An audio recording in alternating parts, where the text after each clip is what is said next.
what sort of person is Darien Green?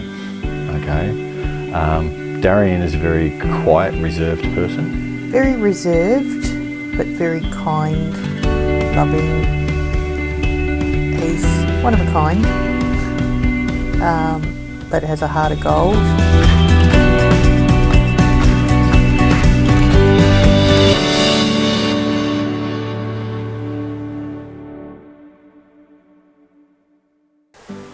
Darien is a very creative person, completely opposite to me, his brother. He's very intelligent, he's smart. When Darien was little, he was not as reserved. He was a happy, really, not that he's not happy now, but he was always laughing, very mischievous, very creative. To us, you were just a great son growing up. You never had any real issues. You were always fun to be. You were always happy. Nothing ever troubled you. You were king of the kids there for a long time. Very, very popular amongst other kids, but didn't really like that popularity. Played it down a little bit, but he was very popular with other children. It was a while ago when I first met Darien. I think it was in around year 7 we had the first class together, but when we first become friends, I don't think we started bonding until around year 8 or 9. Although as we went deeper into the future, I found out that Darien was a very nice and funny person.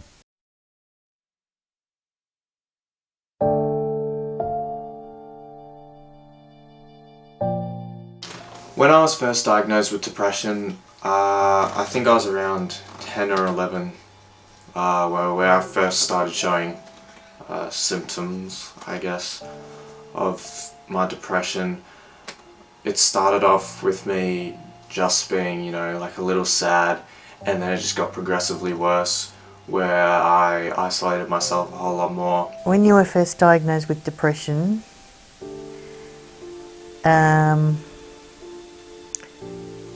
Darien was very, very reserved.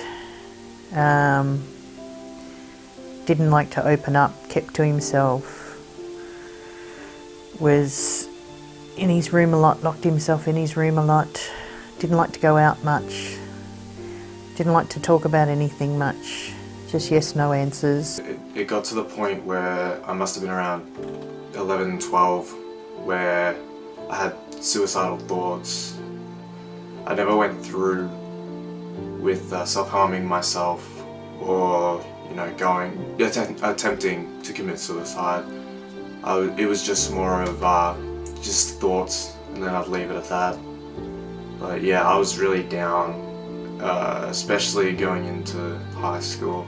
That's where I reckon it peaked, it got the worst. I didn't actually believe you were diagnosed with depression because I still don't understand depression. I just understand that there is a condition called depression and it affects people in different ways. And the diagnosis for you was that you had a lot of issues going on inside that you needed to deal with.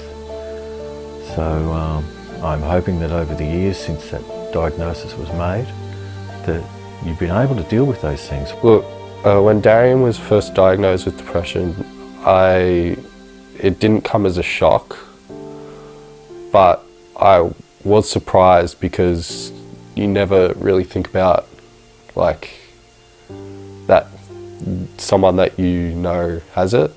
It's just very. I was surprised but not shocked, if that makes sense. I knew that there was something up. My mum actually decided to go see a therapist to talk about my problems, see if that helped. And I'd say it worked to some extent. I just tried to, because I didn't want to talk to anyone prior to therapy. I just thought if I bottled it up, no one gives a shit anyway, so I'll just bottle it up. And then I went to the therapist, and I started opening up a whole lot more. I wouldn't say it improved my mood a whole lot, but it definitely helped to get some of the dark shit off my chest. When we went to see the psychologist, he opened up a lot more. The psychologist, I think, helped him a lot. He also went to see a psychiatrist at one stage. Don't think that had a great effect. I think the psychologist, he could gel with a lot more with the psychologist, and I think he got a lot more out of him than what the psychiatrist did. But it was hard on everybody because we didn't know how to help him. Me and my mum would go see the therapist, no one else. It was just me and her and the therapist in the room. When we got a few sessions into that, I think my family could see that it wasn't lifting my mood, but it was helping me talk more. So to lift my mood, they said, you know, why don't we try, you know, like getting you on some sort of prescription, some antidepressant. So I was on Lexapro for around 4-5 years, and my family saw a bit of a difference, but I didn't. So, you know, I'd stopped taking them, and I tried to just force myself to be happy instead, which is a hard thing to do when you have depression. You can't really force yourself to be happy. You can try, but 9 times out of 10 you won't succeed in it. But yeah, I was one of the lucky ones, and I tried to push through it as hard as I can, and that's where you know, I try to make others feel like, I try to make them laugh, I try to make them, you know, feel happy, to kind of push away the fact that I was feeling so low. I could relate to Darien. Now, in hindsight, looking back at it, he was different from everyone and like an outcast kind of. But now, yeah, I think I can relate to him a lot more. Definitely. I've suffered that before in my life, so I could relate to depression.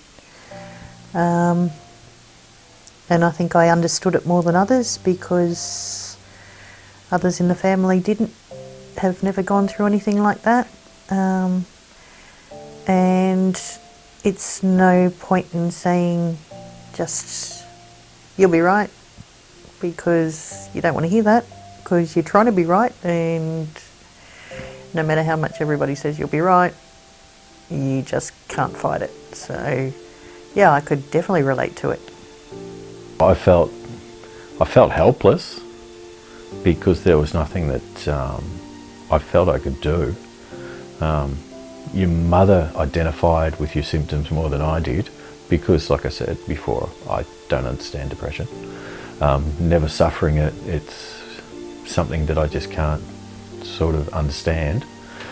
But having said that, watching you pull away and become introverted to the point where you would just hide away in your room all the time, that made me pretty sad. At one stage we were kind of worried that, you know, those sorts of things lead to, let's just say, undesirable ends. So we're really glad that you didn't go down that path, that you found a creative outlet. I think that's probably what saved you the most. You can't really tell what people are feeling on the inside by what they display on the outside, so I don't exactly know what exactly he's feeling. Myself knowing at times how bad it can be, and outsiders looking in seem to think everything's fine, but you've hit rock bottom.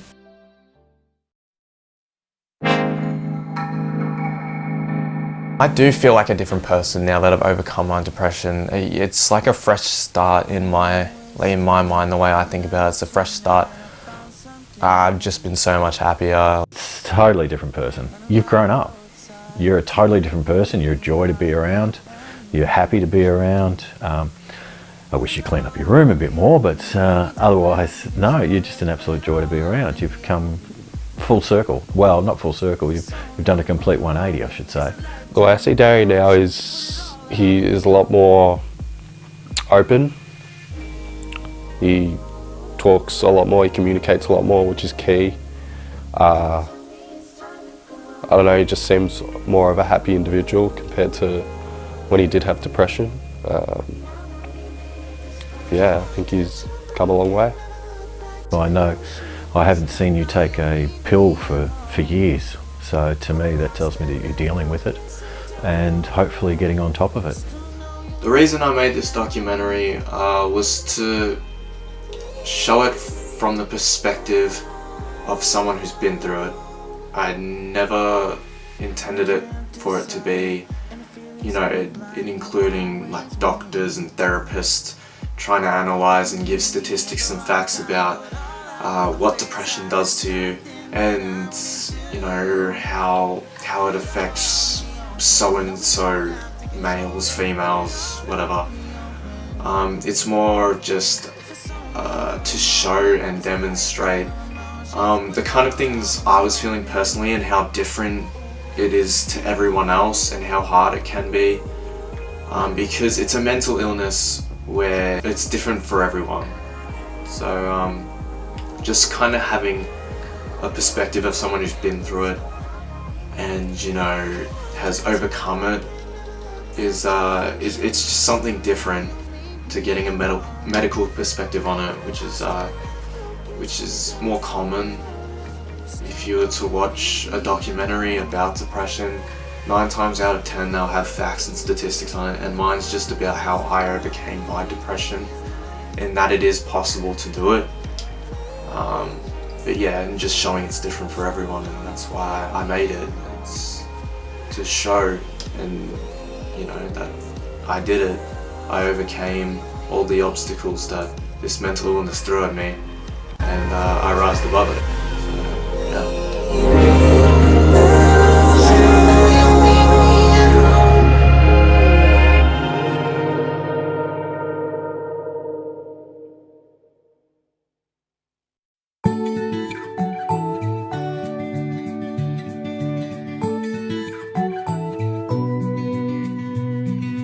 If I had 1,000 I'm 100% fine with you filming me. I would sing with everyone. Braden Green, Braydon, Green, Green.